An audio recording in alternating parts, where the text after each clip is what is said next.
how can we foster from an infrastructure perspective many more of these, not sectors, but areas of the economy to really grow and take off?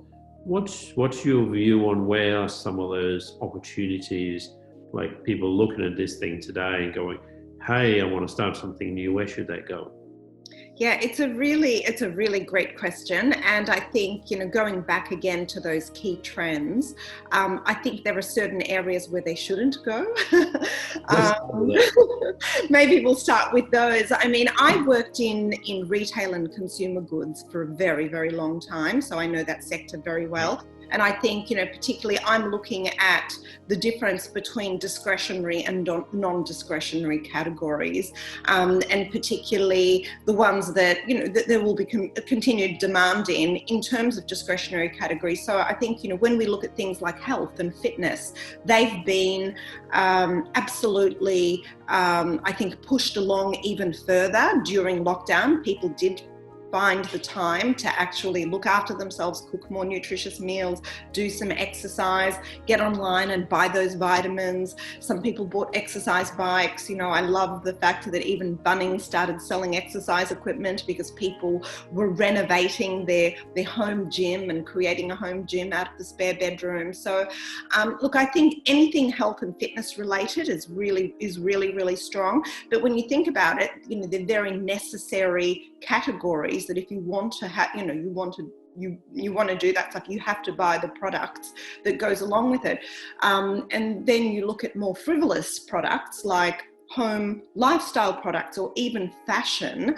I would not be starting a fashion business anytime right now unless it was fulfilling a very, very specific need that, like if it was exercise clothing, absolutely.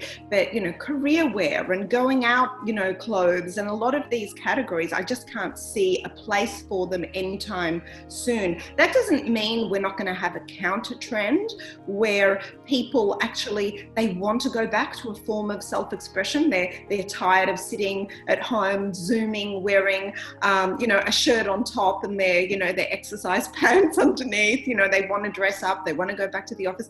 I think that will come back eventually, but we are going to have a period of austerity. So I think I definitely wouldn't be in a business where that is, where it's highly frivolous or highly discretionary categories. I think that's something to set aside for the time being. And I also think, you spoke about education. I think education is a really, really interesting one. I think it's going to undergo absolute massive reinvention. There was a great article by Professor Scott Galloway a couple of weeks ago. I don't know whether you saw it, where he talked about the big institutions like the MITs and the Harvards and the Princetons, and it might be inevitable that they will have to partner with some of the really large organizations like the Microsofts and the Apples. And but I think one of the points that he made, which was really interesting, was if a lot shifts to online, then what is the value of that campus experience? And I think there's going to be just a rebalancing of what value means in education. How do you show value in that campus experience? And how do you create even more value in the delivery of education online? So I think the education sector is going to undergo a massive, so it's a really interesting sector. That would be one that I would be looking at in terms of how do you deliver education in a far more effective way where the end user is seeing greater value than ever before. So I think that is really ripe for reinvention and somewhere where new businesses can focus. So I focused on some smaller areas versus, big ones. Yeah.